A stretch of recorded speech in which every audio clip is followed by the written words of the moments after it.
Les réactions successives. Les réactions successives, comme leur nom dit, ce sont deux réactions qui se passent l'une puis l'autre.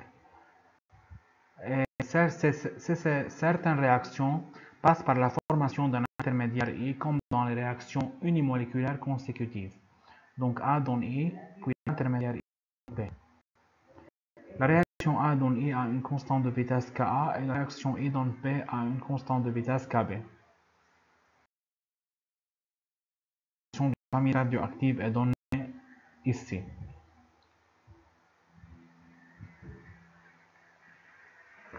L'uranium donne Np et en 23,5 minutes et Np donne Pu en 2,35 jours. Et les temps donnés ici, ce sont les demi-vies.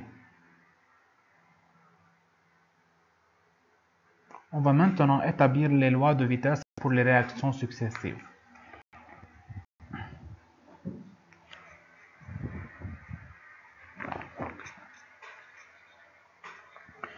Le taux de décomposition unimoléculaire, ça veut dire la vitesse de la réaction, c'est égal à moins vitesse de disparition de A, c'est égal à moins Ka concentration de A. Non, pardon, excusez-moi. La vitesse de la réaction, c'est égal à vitesse de disparition de A. Et dérivée de A par rapport au temps, c'est égal à moins Ka fois A. Et A n'est pas réapprovisionné. L'intermédiaire I est formé à partir de A, à une vitesse Ka fois A, mais il se désintègre en P, à une vitesse Kb fois I. Donc dérivée de I par rapport au temps, c'est Ka fois A, puisque I est un produit dans la première réaction, moins Kb fois I, puisque I est un réactif dans la deuxième réaction. Le produit P est formé par une désintégration unimoléculaire de I. Dérivée de P par rapport au temps égale Kb fois I.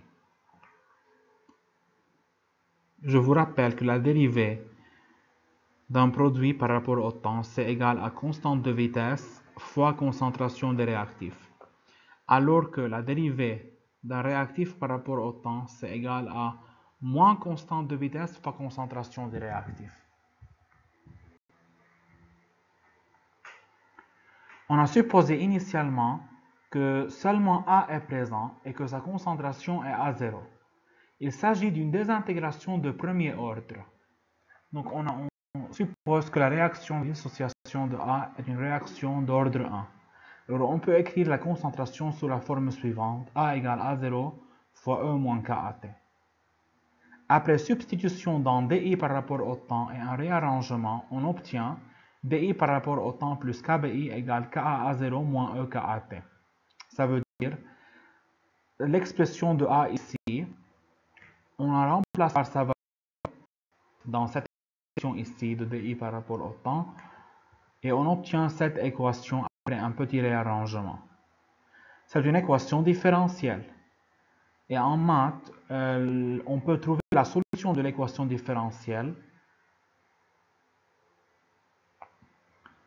Et la solution obtenue est I égale Ka sur Kb moins Ka fois E moins KAT moins E moins KBT à 0.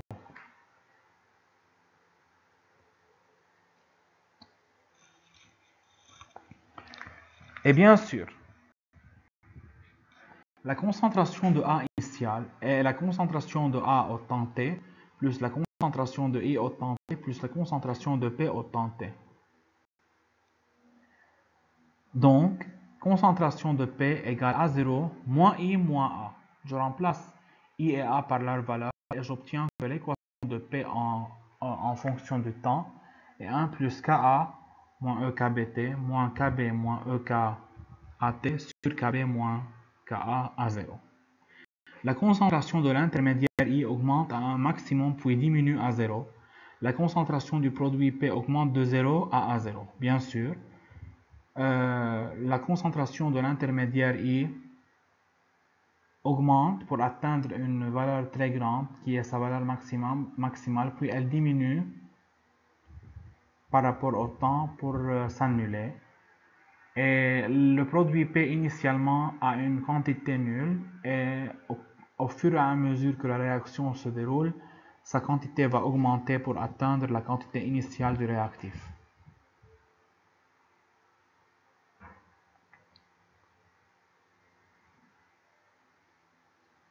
C'est un graphe qui montre la variation des concentrations des différentes espèces dans les réactions successives.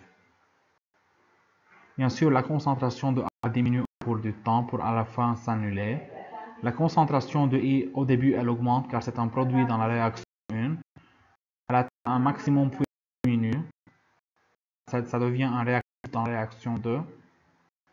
Et la concentration de P augmente au fur et à mesure.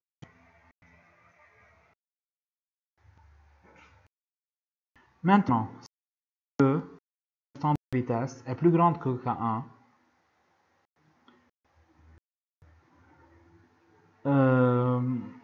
les concentrations vont varier de cette façon. Mais si K2 est égal à K1, les concentrations vont varier de cette façon.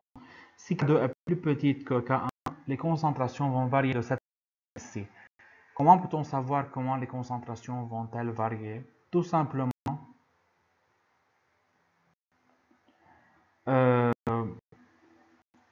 si K2 est plus, dans le cas où K2 est plus grand que K1, je néglige K1 devant K2 et je trouve expression des concentrations en négligeant K1 devant K2.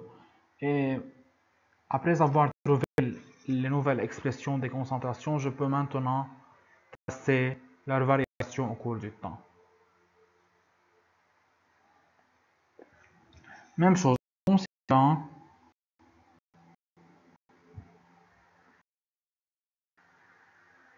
K2 égale K1,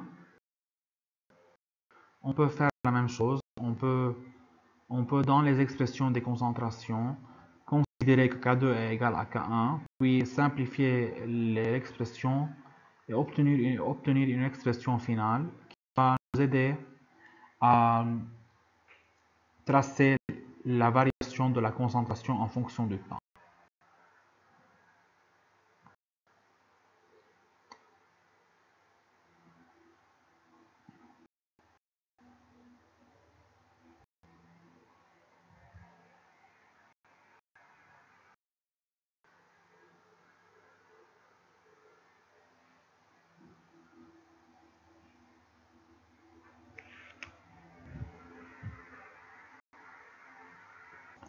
Maintenant, un petit exercice en anglais que je vais expliquer en français.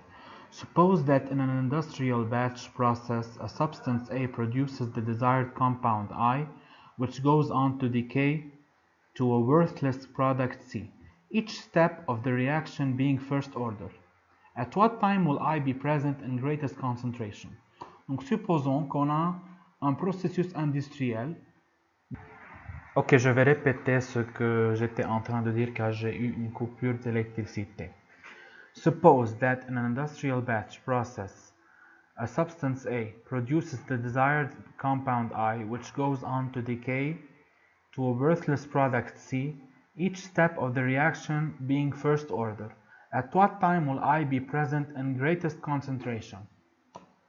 Donc en français, cela veut dire que supposons dans un processus industriel, une substance A produit le produit désiré I, et ce produit désiré I va nous donner un produit sans valeur qui sera noté C.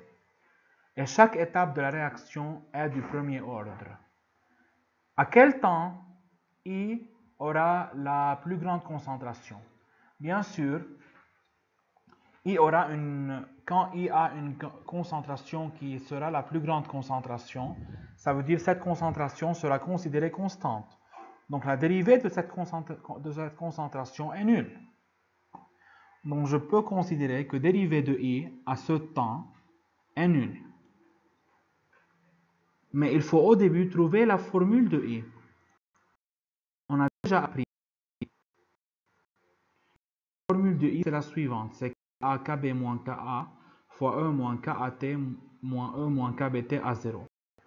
Et la dérivée de I par rapport au temps est nulle. Donc la dérivée de tout cela par rapport au temps est aussi nulle. Il faut au début trouver la dérivée de tout cela. J'obtiens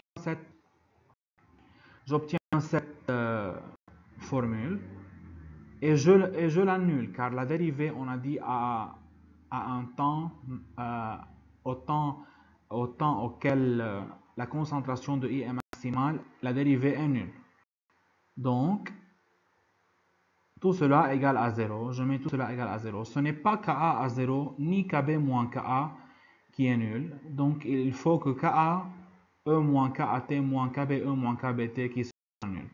Donc, c'est KA, E moins KAT qui sera égal à KB moins E fois E moins KBT. Donc, je trouve maintenant le temps maximal qui est 1 sur KA moins KB ln de KA sur KB. Je remplace chaque expression par sa valeur pour trouver le temps auquel la concentration de I est maximale.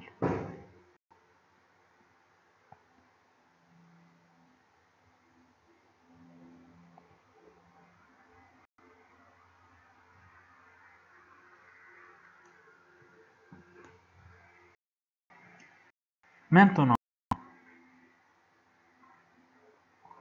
on va avoir une petite application sur les réactions successives. On va apprendre l'hydrolyse de l'ion tétrahydroborate. Cette hydrolyse s'effectue dans le solvant eau selon BH4- plus 2H2O selon une constante K1 nous donne X, puis X selon une constante K2 nous donne BO2- plus 4H2.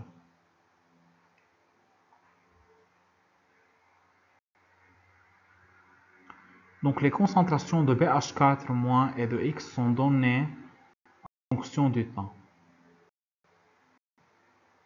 Comme on constate que la concentration de BH- elle diminue et la concentration de X elle augmente pour atteindre un maximum qui est dans ce cas 16,7, puis diminue de nouveau. Au début, il faut déterminer l'ordre de la première réaction et la valeur de K1. D'accord.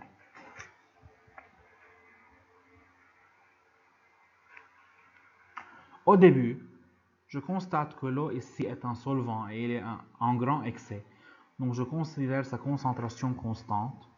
Donc la vitesse sera égale à K fois H2O exposant alpha fois BH4- exposant bêta. Et H2O exposant alpha sera une constante.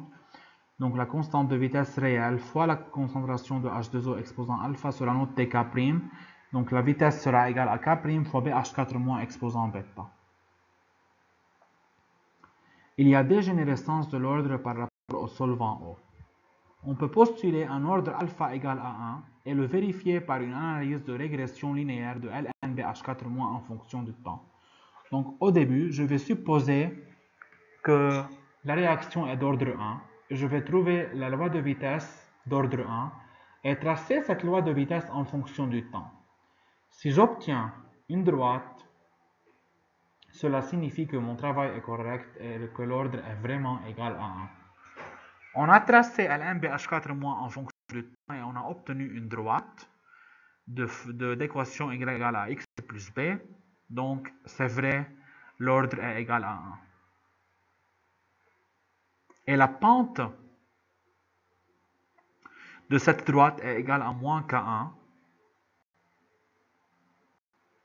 Donc moins K1 égale pente, K1 égale à moins pente. C'est de cette façon on peut trouver la valeur de K1.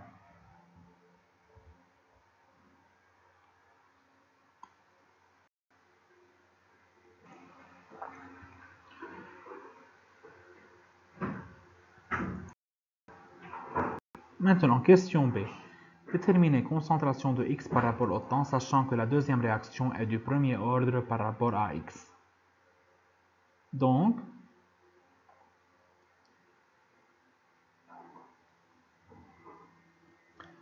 il faut maintenant trouver l'expression de X, la concentration de X en fonction du temps.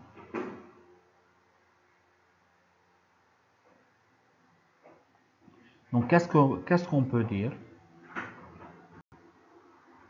On peut dire que qu'on a A0 à l'état initial, 0, 0, et à un temps t, on a A, concentration de A, on a X à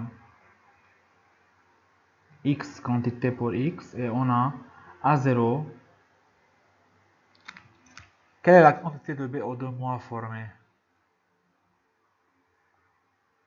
C'est la quantité initiale A0 moins les quantités de A et de X qui sont mentionnées ici.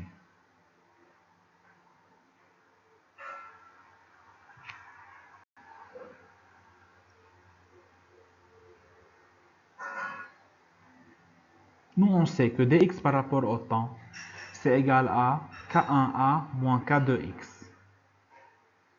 C'est K1 fois concentration de BH4 moins qui est A,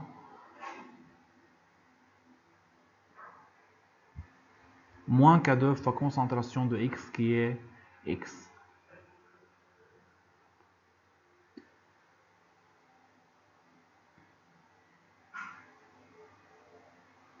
Et on sait déjà que la réaction 1 est d'ordre 1. Donc on peut écrire que A égale A0 moins fois E moins K1T.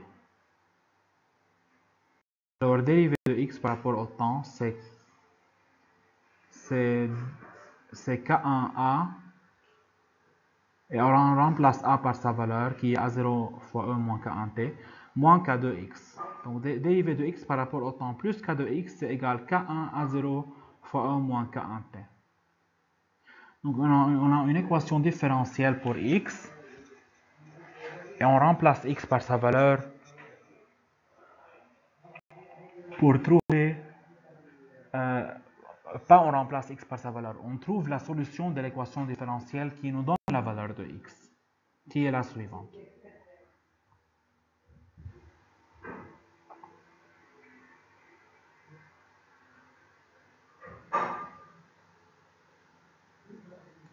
On trouve expérimentalement que X est maximal au bout de 2,4 minutes, en déduire K2.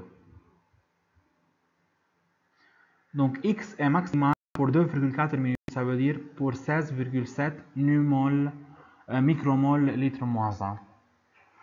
Donc la dérivée de I par rapport au temps à cet instant maximal est égale à 0. Donc si je dérive X par rapport au temps, j'obtiens, et j'annule cette dérivée, j'obtiens la valeur du temps T1, qui est 1 sur K2 moins K1, Ln K2 sur K1.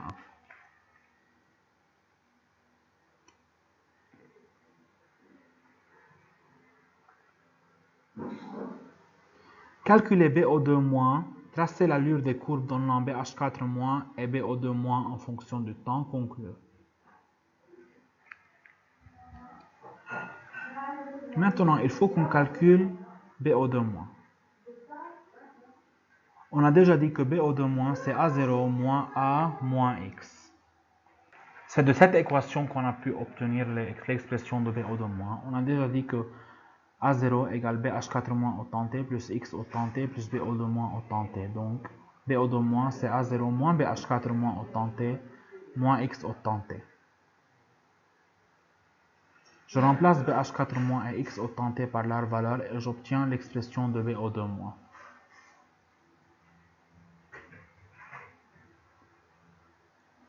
Donc BO2- va obtenir cette expression suivante. On a déjà dit que BO2- c'est A0 moins A moins X.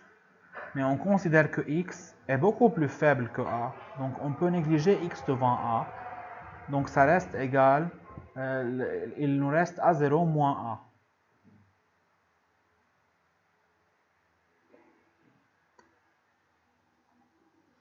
Je remplace A par sa valeur qui est A0 fois E moins K1T. Et je factorise par A0. J'obtiens que BO2- c'est A0 fois 1 moins E moins K1T.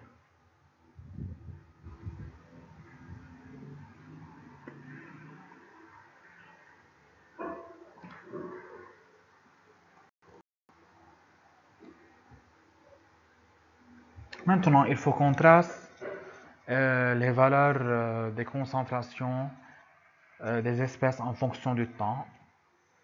On a déjà trouvé les expressions de chaque concentration de toutes les espèces en fonction du temps.